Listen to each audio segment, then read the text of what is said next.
Eu nasci no dia 22 de junho de 1923, aqui em João Pessoa, na antiga Rua da Areia, que hoje está uma tristeza, mas naquela época era uma rua de destaque. Nasci de um susto que a minha mãe teve. Nasci de 7 meses, porque ela tomou um susto com o meu carro, a virada de um carro que meu pai tinha. Então, daí nasceu essa criatura que está aqui, com 86 anos de idade. Vou fazer agora no dia 22 de junho, 66 anos.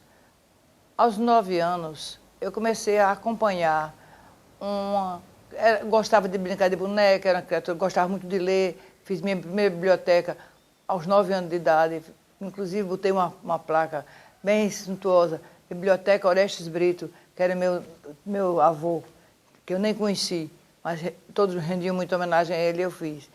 Botava as crianças lá, minhas amigas iam, e eu criei a primeira biblioteca da minha casa. A biblioteca era interessante, porque as amigas iam e eu emprestava os livros.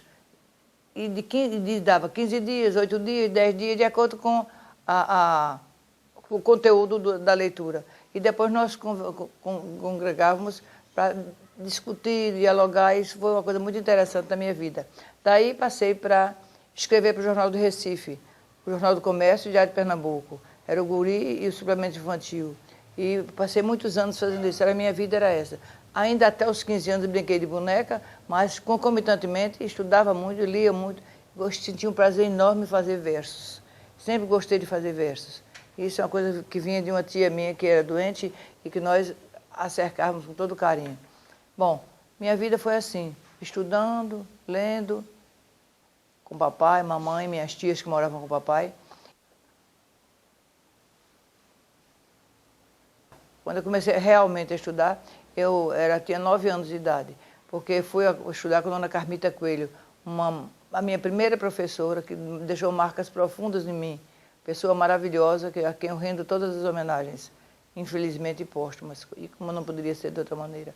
Bom, então eu fiquei nessa de estudar, fui depois do colégio, não podia fazer exame de admissão, porque não tinha idade. Fiquei esperando a idade para o primeiro ano, segundo ano, terceiro ano, todos os livros, quando foi o teste, eu passei. Então, fiquei no exame de admissão. O exame de admissão era um livro bonito, um livro cinzento, com um desenho de uma chama ardente, como se fosse a inteligência, a sabedoria.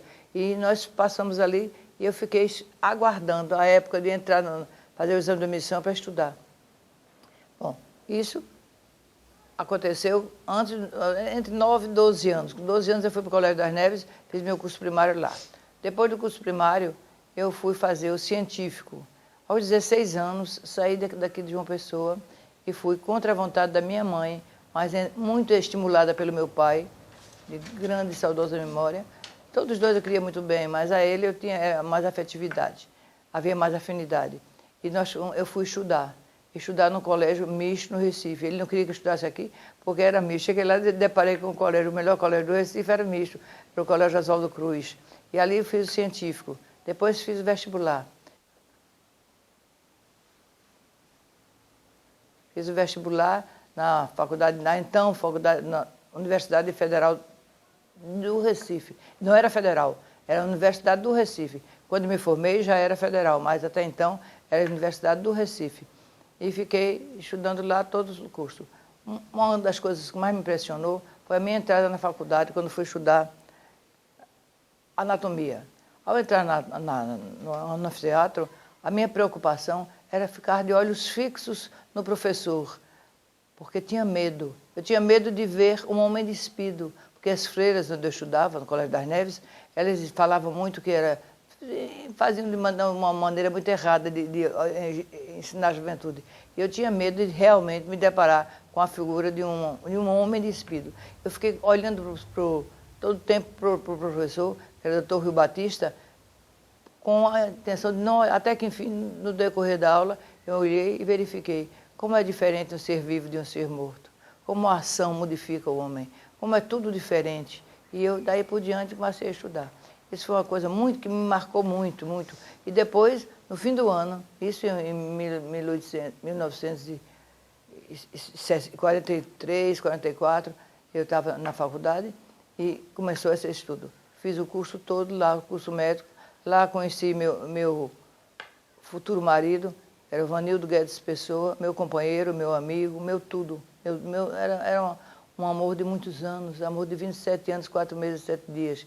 Que eu dizia para ele assim, meu filho, se você morrer antes de mim, eu não suporto meia hora. Mas sabe quanto tempo já faz? 31 anos, agora é dia 4 de maio. 31 anos de saudade, de falta, de tudo. Bom, mas continuemos. Então, de lá, eu terminei o curso, uma cerimônia linda, lá no Teatro Santa Isabel, e dali eu e ele, no mesmo dia. E daí eu vim para cá. Em janeiro, comecei a trabalhar, no dia 11 de dezembro de 1948. De lá, eu vim para João Pessoa. João Pessoa foi uma coisa diferente. Era a primeira médica psiquiatra que entrava aqui. Aliás, na época não era psiquiatra ainda, era só médica. Mas era muito novinha, muito magrinha, muito xoxinha, e assim despertava a curiosidade das pessoas que faziam a imagem de uma médica, uma pessoa mais forte, mais equilibrada, mais poderosa. Bom, então, passado daí, eu fui comecei a estudar, me formei em dezembro, em janeiro comecei a trabalhar no ambulatório do Hospital Santa Isabel. O doutor Jaime Lima, que era o diretor, amigo da família, nos convidou e eu fui para trabalhar lá. Em maio, no dia 1º de maio, tive meu primeiro emprego. Era no Serviço Social do Comércio. Trabalhei 5 anos lá. Nesse período, eu fui convidada por doutor Luciano Ribeiro de Moraes, que é uma pessoa muito importante na minha vida, extremamente importante. Doutor Luciano era uma espécie de correspondente de papai. Papai, daqui para Recife não era o que é hoje, era uma viagem. Muitas vezes eu dormi na estrada, para chegar no dia seguinte. Muitas peripécias, trem, ônibus, carro, tudo para vencer, porque eu queria ser médica. Eu fazia questão de ser médica. E lutei muito para ser médica.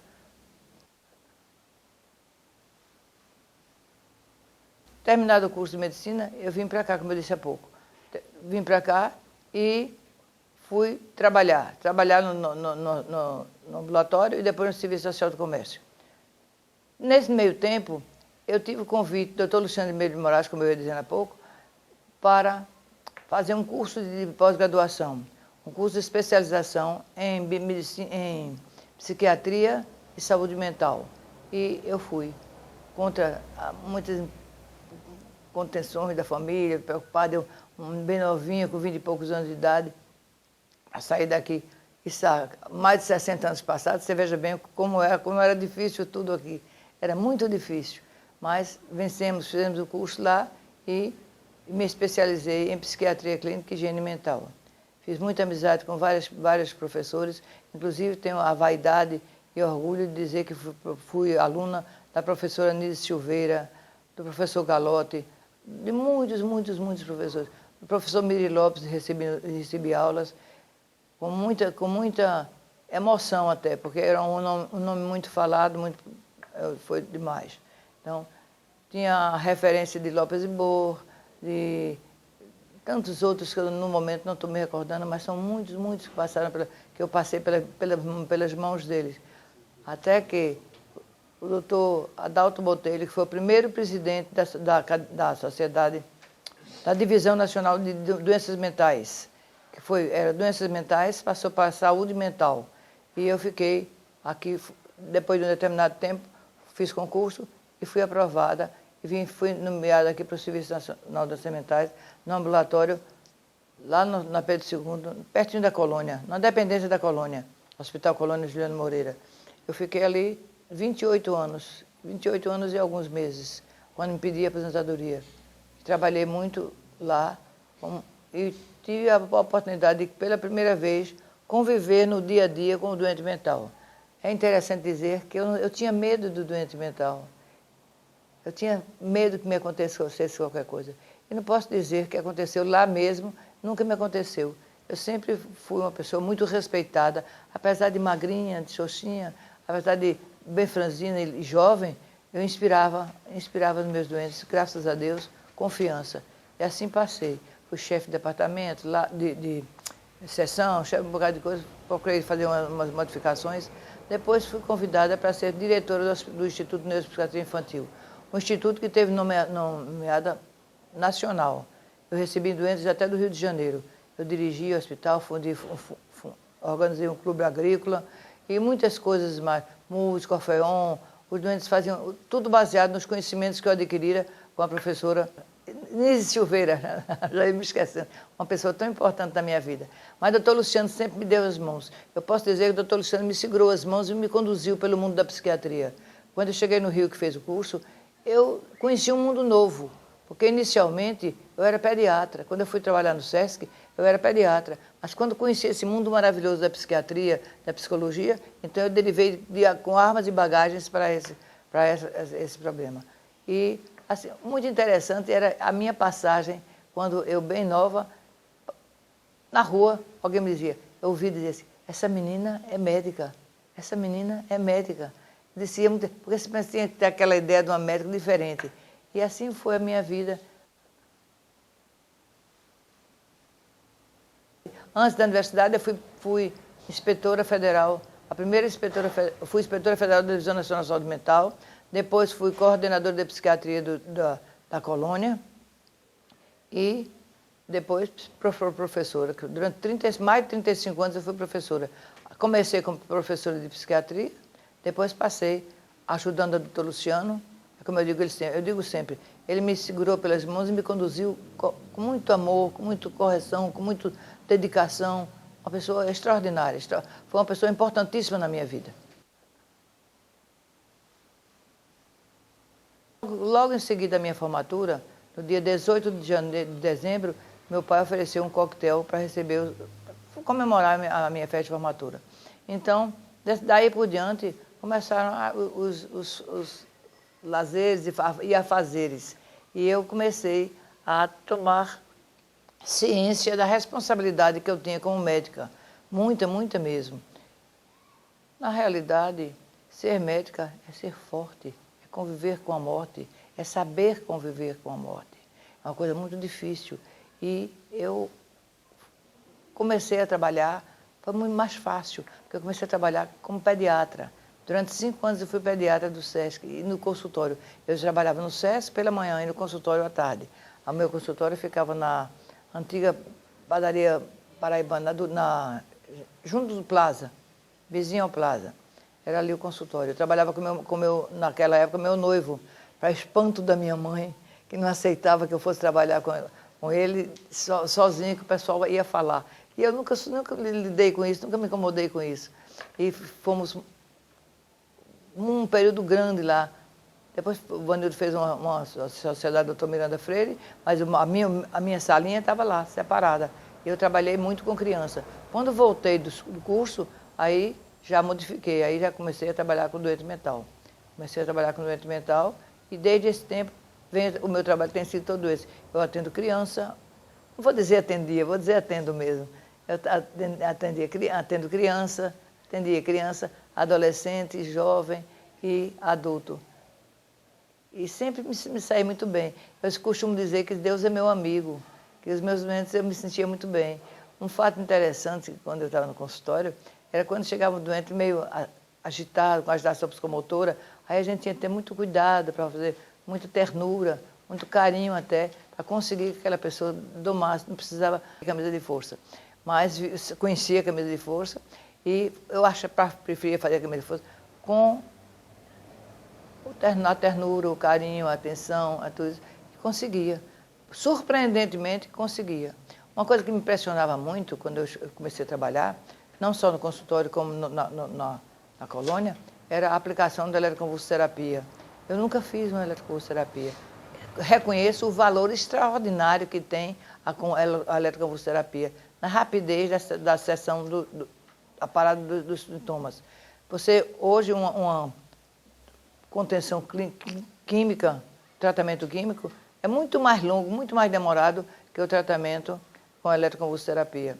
E concomitantemente com o consultório, que eu atendia todas as tardes, meu marido no outro horário, eu segunda, quarta e sexta, ele terça, quinta e sábado. Então nós atendíamos assim. E sempre eu trabalhei e os doentes já ia me procurar, já sabiam que eu era psiquiatra, já foi outra figura, outra mensagem.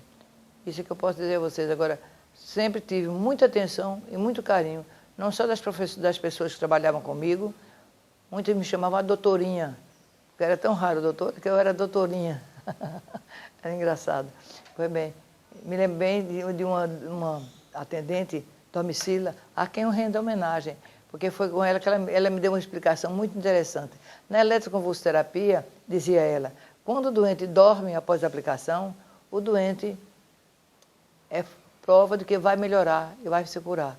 Quando o doente, aliás, curar, a dizer a palavra curar, é meio interrogativo, mas de qualquer maneira, vamos lá, a cura clínica.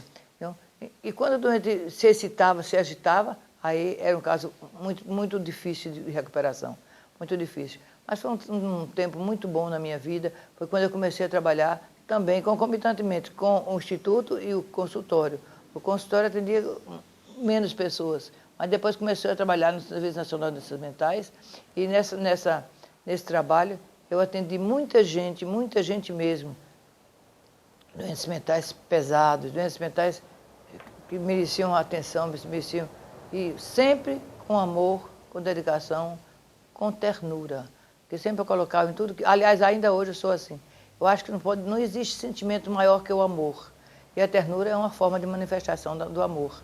Então, eu acho isso, que foi uma coisa muito importante na minha vida, essa condução que eu recebi pela calma, pela seriedade do Dr. Luciano. Vou falar muito nele, porque ele foi muito. Não posso esquecer Patrício. Patrício foi uma pessoa maravilhosa.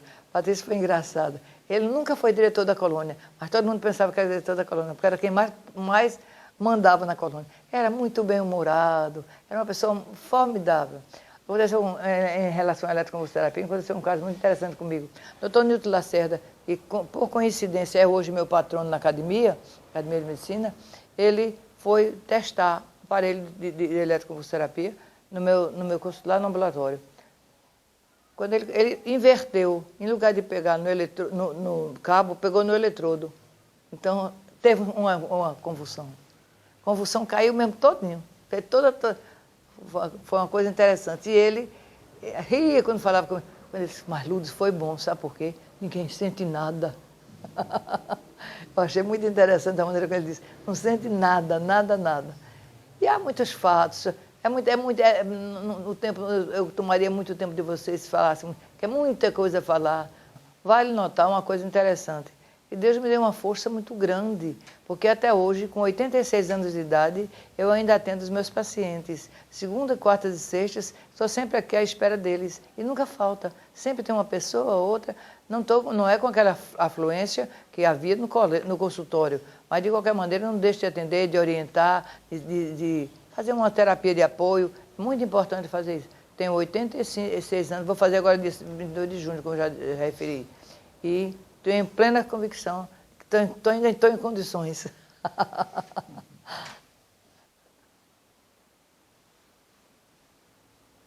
Eu costumo dizer que o caso mais importante, mais interessante que eu vivenciei, foi com uma criança. Quando organizamos o Instituto de Neuropsiquiatria Infantil, eu consegui levar todos os pacientes pequeninos que viviam em promiscuidade com os adultos, as crianças que viviam em promiscuidade com adultos. Lá organizei, contra tudo e contra todos, o Instituto de Neuropsiquiatria Infantil. Nesse meio, foi uma criança, assim, de uns 6 anos, 7 anos, por aí assim, e chamavam Mudinho. Mas eu observava muito, eu gosto muito de observar. Então, eu observava muito e verificava que ele falava. Quando ele chamava um Mudinho e não fala, eu digo, ele fala sim, ele ouve, ele fala. Então, a maior emoção que eu tive na minha vida profissional foi quando eu estava era diretora do Instituto de Psiquiatria Infantil, sozinha lá fazendo qualquer coisa, quando chegou uma paciente, uma atendente muito satisfeita. Doutora Lourdes, o Mudinho falou. Aquilo para mim foi uma emoção fortíssima. Eu tremi da cabeça aos pés, fiquei emocionadíssima. Não chorei, porque eu sou muito dura de chorar, mas só chorei muito quando ele foi embora. Quando ele foi embora, eu chorei demais. Acabou, as lágrimas acabaram, porque o amor era grande demais. Mas fecha o parêntese. Então, a minha emoção muito forte. E outra emoção muito forte também foi a posteriori, quando eu fui presidir, a convite do Dr. Rassi, que era o presidente da Sociedade Nacional de Saúde Mental, na Academia Nacional de Medicina, nacional, na Academia Nacional de Medicina, você não sei se vocês sabem, que a academia para nós é um verdadeiro sacrário, é onde o médico pode atingir o máximo. E eu fui convidada oficialmente pelo Dr. Hassi para presidir a sessão de encerramento, a sessão solene, e recebi um diploma muito bonito, um diploma pelos bons serviços prestados ao Brasil e à Paraíba. Eu tenho esse diploma aí. Então, tem muita coisa aqui para contar, mas essas duas foram as duas emoções mais fortes da minha vida em relação à vida profissional. Essa questão de ver, por exemplo, marido e mulher que entravam chorando e saíam sorrindo, isso eu cansei de ver. Foi muitas vezes, que a psicoterapia ajuda muito nisso, né? Então, eu posso contar que a emoção mais forte foi essa. Dessa criança que falou. E quando ele, interessante, é quando ele falou, eu disse, como é seu nome? Ele disse, fulano de tal, Zezinho de tal, não sei de quê. Falou tudo, ele não falava porque não queria. Mas sabe qual foi a tática que eu usei? Eu fazia o seguinte, tinha 4 salas de aula. Em cada sala de aula, das crianças excepcionais, lá no Instituto de Psiquiatria Infantil. Então, eu mandava levar. Não leve lápis, não leve isso, não leve aquilo. Para que ele sentisse, eu dizia, ele fala. Nesse dia ele olhou para, sabe qual foi a primeira expressão que ele disse? Eu quero um lápis para escrever. As frases todinhas. E para ir por dentro começou a falar. Contou quem era, onde morava, tudinho. Impressionante.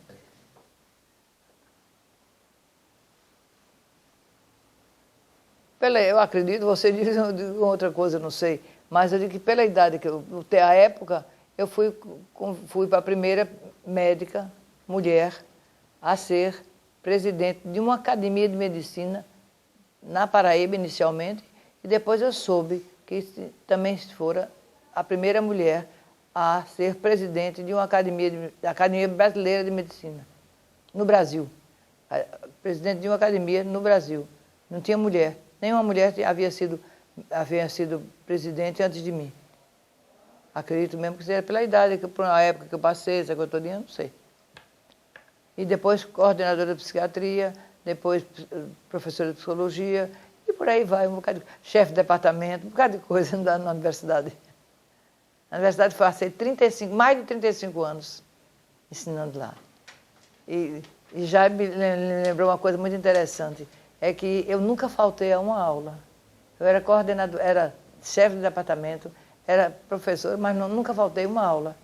Sempre tive essa preocupação. Tive 5 filhos, só tirei licença de gestante para um filho. Os outros eu tive passando 2 dias, 3 dias em casa. Eu não podia deixar de, num momento desse, lembrar a parte afetiva da minha vida. Meu marido, meus filhos, inicialmente pelos meus pais. O meu pai foi muito importante na minha vida, que foi uma pessoa que me deu todo o apoio e me formou a personalidade. Porque, apesar de passar 10 anos fora de casa, novinha, bem nova, bem inexperiente, ele escrevia diariamente para mim, mas não opinava sobre minhas decisões. Deixava que eu própria decidisse. E assim eu aprendi a ser essa mulher forte, que eu, até, modéstia à parte, mas que até hoje sou. Porque domino toda a minha família. Todos estão aqui na minha palma da minha mão. Com carinho, com amor, com ternura. Isso é muito importante para mim. E o amor enorme que eu dediquei ao meu marido. Meu marido foi a minha vida. Quando ele se foi, metade, eu dizia para ele assim, meu filho, quando você morrer, eu não aceito, posso passar meia hora sem você, eu já disse isso. Mas já faz 31 anos, vai fazer agora dia 4 de maio. Foram 27 anos, 4 meses, 7 dias de amor, de ternura, de compreensão, maravilha, de felicidade, em síntese, de felicidade. Não posso esquecer hoje a família grande que eu tenho. 5 filhos, graças a Deus, todos bem, graças a Deus. 13 netos e 4 bisnetas, a quem eu dedico um amor enorme. Eu digo sempre que somei o amor que eu tinha por Vanildo, juntei todos e hoje dedico aos meus filhos. Eu vivo em função da minha família.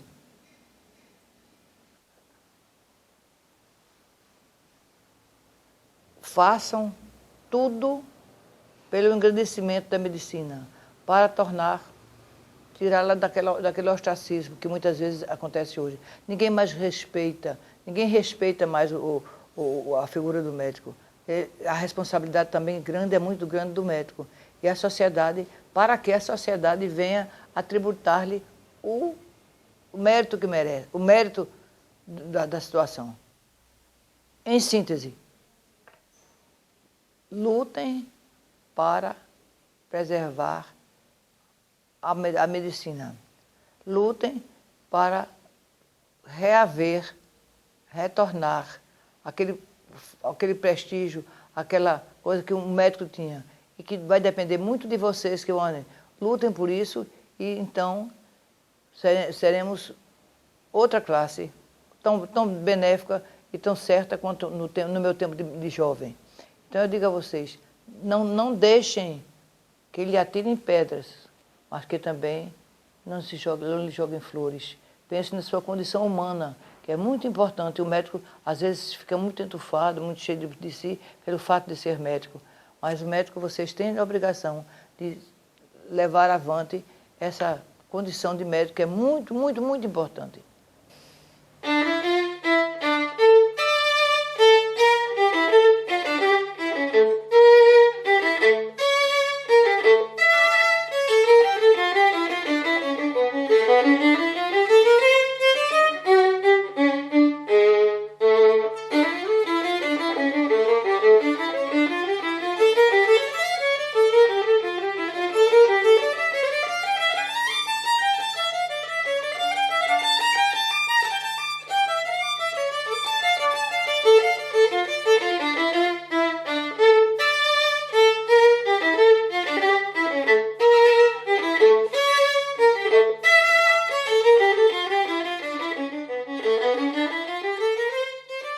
Interessante, que eu me esqueci de falar uma coisa, eu vou falar para vocês. Eu nunca senti preconceito pelo fato de ser mulher. Sempre fui tratada pelo contrário, com muito carinho e com muita dedicação. Todos me respeitavam e me conduziam com carinho, com delicadeza, com atenções especiais.